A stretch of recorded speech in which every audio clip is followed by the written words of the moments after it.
Welcome to the Carriker Chronicles, the People Show. Checking the pulse for Husker Nation, brought to you by DPS Concrete Construction. Ladies and gentlemen, they're your local concrete experts. Check them out at dpsconstruction.net. As always, carrikerchronicles.com. It's where all your Husker sports hopes and dreams will come true. Hashtag It's Just Science. All right, if you're surprised like me that we're favored against Wisconsin by 2.5 points, and I'll be honest with you, I wasn't going to do a prediction show this week. I wasn't. I just didn't want to do it. I just wanted to see the game, talk to Charlie McBride. By the way, that interview will go out tomorrow. Whole plethora of shows this week here on the Carriker Chronicles. Tomorrow, Wednesday night, 6 p.m. on YouTube, 7 p.m. Central Time on social media. I wasn't going to do a prediction show this week. I was going to do one for Iowa. Then Sunday morning, I'm going to help coach my Twins basketball team at like 8 a.m. and the other coaches are like, hey, we're favored by 1. Now, we're a 2.5 point favorite. And then I saw where Dylan Raiola guaranteed a bowl game. And I've got his quote. It comes across to me like he guaranteed a win this week, which would be the opponent versus Wisconsin, but he guaranteed a bowl game. So I was like, all right, I got some stuff to talk about. I'm not going to lie to you. I got a whole bunch of stuff to talk about.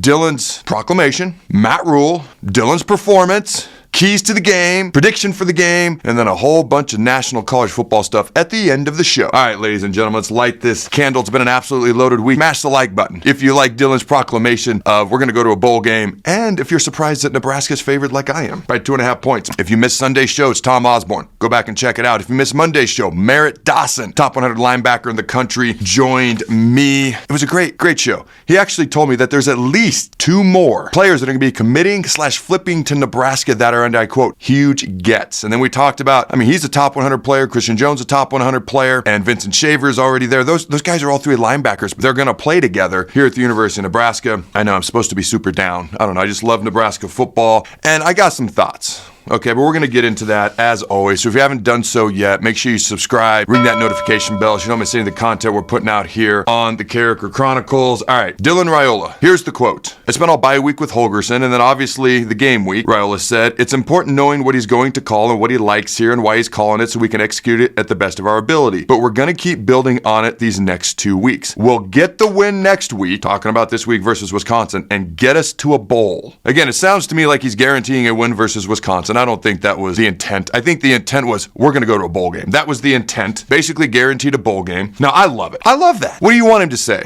We might get there. I hope. I pray. I pray too, but you want someone with confidence. You want someone with swagger. You don't have to be arrogant. But here's what I'll tell you. It's the people with confidence. It's the people with swagger. It's the people that have a little bit of that A word I just said, a little bit of arrogance. They're going to win close games, that are going to win big games and the games that matter the most in the moments that matter the most. Yes, we have not done that here very well recently, but we need someone to step up and kind of take the bull by the horns, so to speak. You know, when you watch Matt Rhule at his press conferences, he's careful with what he says. He's well-spoken. Some fans messaged me and kind of said, hey, he looks a little, down or rattled or not the same as he once was. It's a tough time for him. So I wouldn't try to read too much into it. I just love that Dylan is taking the bull by the horns. And here's the other thing. He didn't make some bold Joe Namath proclamation.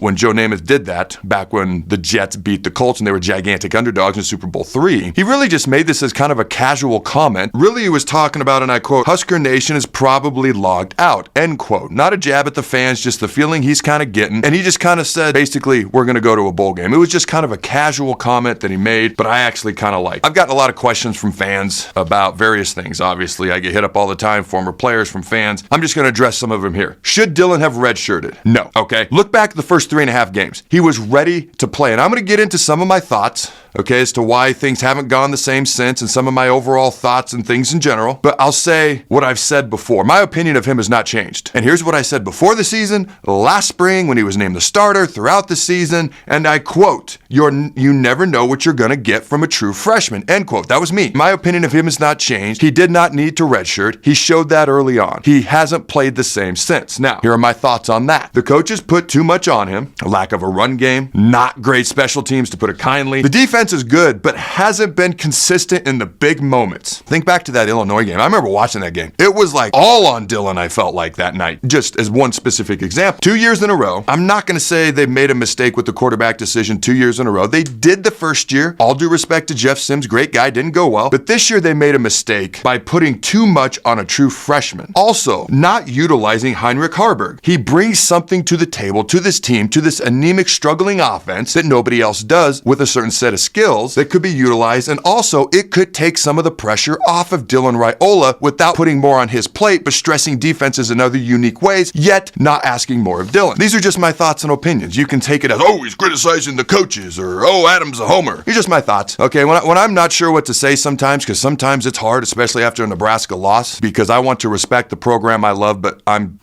blunt. I'm just going to call it like I see it. So that's why I say passion with respect. Anytime it's like, oh man, what do I say? I always fall back on the truth. My truth with proof, facts, and evidence. Maybe I'm wrong, maybe I'm right, but that's how I roll. If you've ever watched me, you know that. So here's the deal. I never understood why they took Dylan, came out in the third quarter versus UTEP. I never understood that. He needed the reps. He needed the experience versus UTEP. Then you fast forward to Indiana. We're getting blown out. 49-7, 42-7, and they're leaving him in. And I know they wanted him to work through it, but that's the moment where you take him out and you give him a breather. And then you put Harburg in the game, who, by the way, has been on the field when we needed game-winning touchdown drives or game-tying touchdown drives after that, so he needed some reps too. Okay, I'll never understand those couple of things, but that being said, and I might get a lot of hate through the internet, and that's okay. It's all right. I'll stand alone on this hill if I need to. That being said, I'm just going to read what I wrote. Let Coach Rhule cook and see what happens. I already talked about Merritt Dawson and him flipping, and he's told me other guys are going to be coming, and then combined with what is a 19th ranked recruiting class right now, which could be top 15 by the time this is all said and done, and that potential young athletic linebacking core that I already mentioned. Am I 100% convinced Matt Rhule's the guy to get us back to 8, 9, 10 wins? When he was hired, my answer to that was yes. I've said since the day he got hired, he's a good coach. I don't know if he's great. I don't know if he's the guy that's going to get us to 10, 11, 12 wins, competing for a national title, playing for Big Ten titles, competing in that conversation more often than not. I don't know. I was convinced when he was hired, he was the guy that could get us to 8, 9, 10 wins, and then he had to prove he could do something he'd never done before, which was build a program, maintain it, and then take it to the next level. He always went somewhere else after he'd built a program up, so he never really had the chance, but he'd also never done it. And these are questions I've received. Adam, are you still 100% convinced Matt Rhule's the guy to get us to 8, 9, 10 wins, and then we try to build from there? I'm not 100% convinced, but I'm also not 100% convinced that he's not the guy either. Here's what I am convinced of. I'm convinced he's not going anywhere. His buyout's about $4.8 billion. I'm rounding down with that. He's not going anywhere. Beyond that, I think he's learning. I think it's different. The Big Ten is different. The SEC is different. Those are the two premier conferences. We can say Power 4 all we want. That's nonsensical BS. There's two power conference teams, two other conferences, and then everybody else. Here's what I do believe. Osborne learned. I just interviewed him. And I've interviewed him in the past. And before Frost was hired, this was a long time ago, I remember asking him, what's the number one key to being a successful coach at Nebraska? His answer wasn't recruiting. It wasn't X's and O's. It wasn't even building relationships, which is very important, and he does a great job of, by the way. He said thick skin. Thick skin. That's what he said, was thick skin. Took him 6 years to beat Oklahoma. It was a rough 6 years in the process. Took him 22 years to win a Natty. It was a rough 22 years in the process. After the 1991 Citrus Bowl, the 1991 season, 90 season, whenever they played Georgia Tech in the Citrus Bowl, Georgia Tech shared the national championship with Colorado. It was 1990 season because Miami and Washington shared it in 91 the next year, back when we were splitting national titles. He gathered the coaches up and said, we might get fired. You might want to start looking for jobs. Like, he's told me that story over the years as well. Thick skin. So here's what I believe, and I am convinced of Matt Rhule. He represents the state of Nebraska well. He's a classy guy who represents the state with class. I also believe he's learning. For me, it's like, hey, just win some more football games. And I know that I make it sound simple, but the question for me is, will he figure it out in time? It's going to be sooner. It's got to be sooner rather than later, just due to the way the landscape of college football is. You look at Indiana, you look at Colorado, you look at some of these other programs, and you look at Florida State, undefeated to, my God, they may only win one game this year. College football is unlike any other sport out there. God bless it. Again, he represents Nebraska with class. I do think he has what it takes. Let me be clear. I do think he has what it takes. But he's got to figure it out sooner rather than later, and I'm rooting for him. I want to be clear with all that. I am 100% rooting for him. I'm just in plain wait and see mode. Okay, actions speak louder than words. I'm just in plain wait and see mode while I'm rooting for him to see what happens. He's not there yet. I hope he gets there. Actions speak louder than words. Let's see what happens Saturday versus Wisconsin. And frankly, it's easier said than done. But in the meantime, and I know it's hard. It's hard for me. I know it's hard for all Husker fans, but let's let Coach Rhule cook. Again, he's not going anywhere, and let's see what happens. I don't believe he should go anywhere. I will say this. Got to have good assistant coaches, and they've got to be evaluated. The prospect of having Tony White as a DC and Dana Holgerson as an OC is very exciting, but you got to look at all the assistant coaches too, especially on offense. Looking at the O-line coach, the wide receivers coach, you got to have the right assistant coaches. I digress. Final thoughts on Dylan Raiola. Here we go. Dylan was ready to play at the start of the year. The coaches put too much on him early on, then they didn't develop him, then they didn't adjust to what other teams were doing, which was bringing more pressure. The O-line isn't great. They tried to counter things with way too many screens, then absolutely no screens. They haven't utilized Harburg at all. He's being wasted, in my humble opinion, and could also take some pressure off Dylan by giving this anemic offense more tools without demanding Dylan to learn how to do a bunch more things I've already mentioned. Here's what I do know, and I'm kind of hesitant to go too deep into what I know because I know things that I've been trusted with, and I don't want to betray people's trust. So when I'm deciding what to share on this show sometimes, I'm going to err towards the side of people's trust, but here's what I do know. How many 5-star quarterbacks does Nebraska consistently recruit? Just keep that in mind, okay? Number 2, all right, I know he's actively recruiting people. Peer recruiting. Dylan is. Dawson Merritt flat out said Dylan Raiola was the main player that he knew on the current team. I know he's peer recruiting. From guys coming out of high school to guys that are out there looking for a home, so to speak. Now, that being said, I didn't like the slide short of the first down versus USC. I didn't like it at all. We're fighting for a bowl game. That's how you lose people. People getting really behind you because I got really behind him. Well, the moment he got on campus, he became the starter. But when he started taking off versus Ohio State and laid it on the line, I was like, that I love. So I wasn't crazy when I saw the opposite versus USC. That's all I'm getting at. We're fighting for a bowl game. Okay, you don't have to be a 6-year super senior to understand I need to get across that first down marker. Now, it's all good. We all need mulligans in life. But that and Tommy Hill letting the USC player walk in for their first TD of the game, I didn't think was cool. All right, now some folks have criticized, a guy that I love like Isaac Gifford. You can criticize him all you want, but there's a difference between giving 100% effort, which Gifford does, and I respect, and getting beat sometimes and not giving 100% effort and getting beat. One of those I can respect. One of those, it's really hard for me to respect. All right, I want to give a shout out to our sponsors, DPS Concrete Construction. Check them out, dpsconstruction.net. They are your local concrete and retaining wall experts. Jason Armstrong's a phenomenal owner. They do a phenomenal job. Check them out at dpsconstruction.net. Also, Allen Capital Group. They have next level solutions for next level needs. Check them out at allencapgroup.com. That's ALLENCAP group.com. They have offices in Omaha, Grand Island, and Ogallala. And as you may know, they've been doing my family's finances for over a decade. They do a phenomenal job. All right, ladies and gentlemen, let's talk Wisconsin here. So let's light this candle. Wisconsin head coach Luke Fickell says the play calling for his offense will be done by and I quote, collaborative group the rest of the season. Says, and I quote, I don't think it's really important who specifically the play caller is, end quote. If I'm a Wisconsin fan, that scares the crap out of me. Can you imagine a bunch of people trying to get together and agree on a play call with like 25 seconds left on the play clock? I want to run option. I want to throw the ball. I want to run play action. I want to run it. Guys, we got 10 seconds, so we got to take a vote. What's unanimous? I don't buy that it's a collaborative effort. Somebody's doing it at the end of the day. All right, Wisconsin offense currently ranks 97th in the country in scoring. As you know, Wisconsin fired their offensive coordinator, Phil Longo, of 2 years. Wisconsin just fired the OC, but their quarterback is also the backup quarterback who's been struggling for a while, and they haven't scored more than 1 touchdown in a game in over a month. They're on a 3-game losing streak. I guess that's why we're favored, huh? Here's a couple things you might find interesting. 3 consecutive games in the Nebraska-Wisconsin series have been decided by 7 or fewer points. It's going to come down to a 1-score game, ladies and gentlemen, including last year's game, which was decided by 7 points in overtime. The most recent meeting in Memorial Stadium in 2022 was a 1-point Wisconsin victory. Don't tune out. I got some thoughts on this 1-point game stuff. Also, shout out to senior defensive lineman Ty Robinson. He's been one of the most disruptive forces in the Big Ten this season. Robinson has 10 tackles for loss, 6 sacks to lead the Huskers. With his 6 sacks, Robinson ranks 6th in the Big Ten in sacks per game. All right, shout out to Big Ty Robinson. Now, it's interesting because there is a Nebraska-Wisconsin connection. If you're not familiar, Nebraska's victories in 1965-1966 featured linebacker Barry Alvarez, who was a Husker, who then went on to be Wisconsin's head coach and athletic director down the road. Now, here's a couple of stats to keep in mind. All right, passing offense. Wisconsin is 14th in the Big Ten, 102nd in the country at 194 pass yards a game. Nebraska is 11th in the Big Ten, 71st in the country at 225 pass yards per game. Scoring offense. Wisconsin's 11th in the Big Ten, 97th in the country, averaging 24 points per game. Nebraska's right behind him, 12th in the Big Ten, 101st in the country, averaging 23 points per game. Red zone offense, going to be one of my keys to the game. Wisconsin's 12th in the Big Ten, 98th in the country, scoring 81% of the time. Nebraska's 17th in the Big Ten, 126th in the country, scoring 72% of the time. I'm going to dub this the ugly duckling game of college football this weekend. You know why? Because I think it's going to be ugly. I don't think there's going to be a lot of points scored. I think it's going to be close. I think points are going to be at a premium.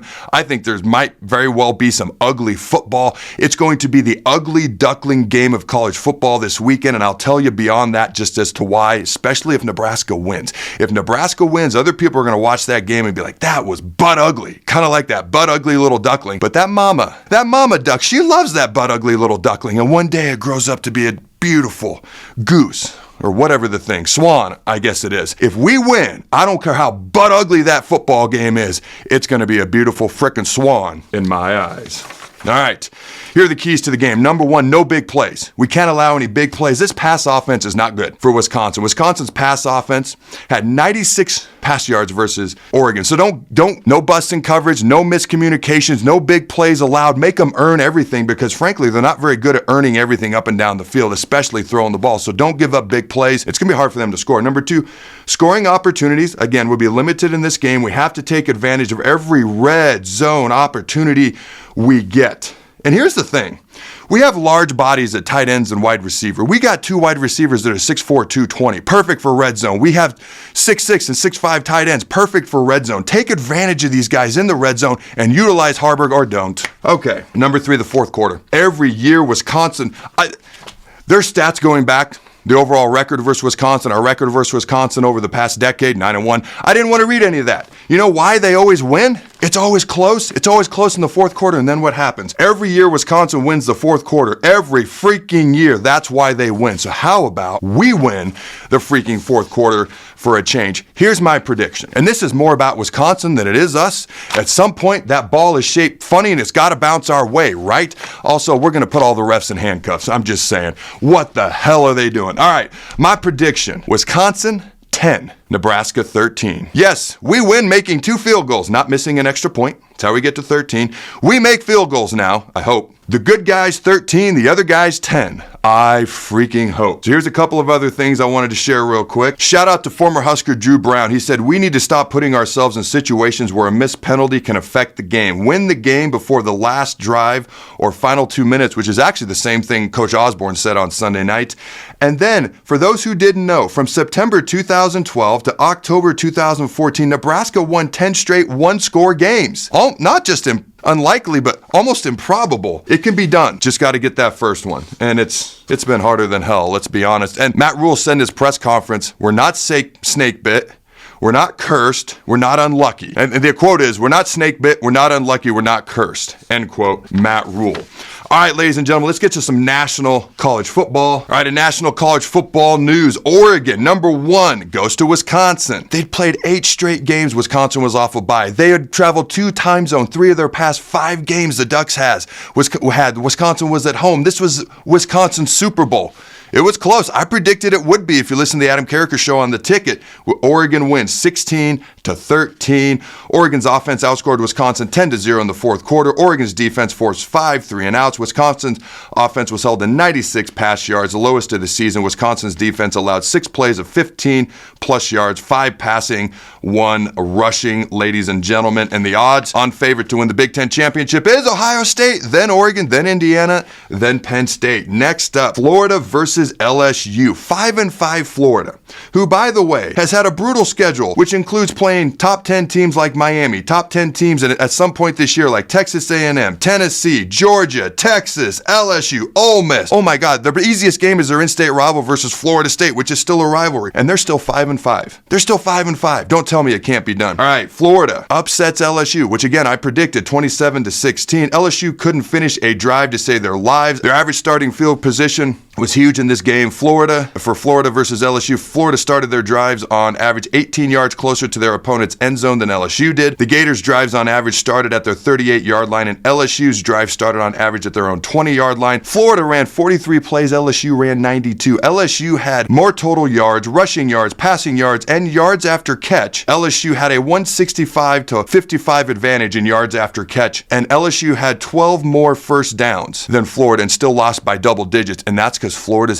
Florida had big plays galore, especially in the run game. LSU had a 13-play, 15-play, and 15-play drive. 3 drives of 13, 15, and 15 plays. All 3 combined total 43 plays that total 22 minutes and 29 seconds that led to a total of 6 points. A field goal, missed field goal, and another field goal. Those 3 drives combined for more time of possession than Florida had the whole game, and all LSU got for them was 6 points. Florida's offense outscored LSU 14-3 in the fourth quarter. Florida's defense sacked LSU's quarterback 7 times. All right, LSU's defense allowed 6.6 yards per carry versus the Gators. Again, the run game was big for the Gators. All right, undefeated BYU loses at home to, at the time, 3-6, now 4-6 Kansas, 17-13. Kansas also beat previously undefeated Iowa State the week before. Their quarterback is playing much better. That's the difference. Quarterbacks are important. BYU, my thoughts on them, they're a good team, but they don't have enough gas in the tank. This is a 12-week season, and they had about enough gas in the tank for 9 weeks. All right, Georgia. Number 8, Georgia defeats number 10, Tennessee. Tennessee was up 10-0 early on in this game. Georgia outscored them 31-7 the rest of the way. Georgia's going to be a playoff-bound team. All right, Georgia had nearly 200 more pass yards than Tennessee did. Carson Beck, the much-maligned quarterback of the Bulldogs, who led the nation in turnovers with 14 turnovers in his last 6 games coming into Saturday's game, played very well. They had 11 pass plays of 15-plus yards was the difference. It was like a lopsided score of a baseball game. 11 15-plus yards pass plays for Georgia, 1 for Tennessee. Georgia wins 31-17. Colorado, and your probable Heisman winner Travis Hunter beats the hapless Utah Utes 49-24. Hunter has had over 1,000 snaps this year, 200 more than the player in second place who has 800 snaps. And actually, Hunter has over 1,000 snaps. He's averaging over 120 snaps a game. Last game, he had 122 snaps, exactly 61 on offense, exactly 61 on defense, and some absolutely insane plays and catches. I believe his best future in the NFL is as a wide receiver, potentially a returner as well, which he doesn't do enough of in college, and then maybe coming in on nickel, probably dime situations, because you tend to be in nickel a lot in the NFL. All right, the last game I want to talk about, 2 ranked teams. Number 21, South Carolina beats number 23, Missouri, 34-21. South Carolina had a lead of 21-6. They almost blew it. South Carolina stopped on 4th down twice inside Missouri's 10-yard line throughout the game, and Missouri outrushed the Gamecocks but still couldn't get the victory. South Carolina versus Missouri had 4 touchdowns in this game in the last 4 minutes, 2 touchdowns in the last 70 seconds. This was a classic to watch, ladies and gentlemen. Cocktober rolls on. The South Carolina Gamecocks continue their success from October into November, ladies and gentlemen, and it's because of their quarterback. He has come on strong, completed 70% of his passes, threw for 353 pass yards, almost 400 total yards when you include rush yards, and 5 passing touchdowns. This is a South Carolina team that basically beat LSU, had a pick 6 called back due to a bad call by the ref, cost them that game, only lost by 2 on the road to Alabama. If they were in the playoffs, they have 3 losses. They probably won't get in. But had they not been robbed by the refs, or if they got in the playoffs, I'm telling you right now, ladies and gentlemen, nobody would want to play them. And as always, check out CarrikerChronicles.com. It's where all your Husker sports hopes and dreams will come true. And here's my 3 questions for you fine folks at home. Number 1, we're going to put this picture up on the screen. And I know this is a bit of a troll account on X. Wow, there was a lot of contact. No PI, as 21 was hit right as the ball arrived. They're making a joke of it, but I want to know, that last play versus USC, was a PI or not? Should it have been PI or not? Number 2, all right, Matt Rhule now talking about the challenges of getting to the 105-man roster. NU needs to drop 30 guys probably. I'll talk more about this in the offseason, and I quote, "It's really going to be hard. I don't know what's going to happen with the John Bullocks and those types of guys going forward," end quote. Says it's, and I quote, "the end of an era," end quote. "We've out-legislated the true walk-on program. Has college football ruined the walk-on program? Let me know." And then the last thing, embarrassing. Some folks think the Mike Tyson-Jake Paul fight was rigged. Do you think it was rigged? And if you didn't watch it, and you couldn't watch it because of frickin' god-awful Netflix, like millions of people are going to watch, be ready, be prepared. Do you think Mike Tyson would ever rig a fight if you weren't able to watch it or you didn't watch it? Let me know. Until next time, go Big Red, and always remember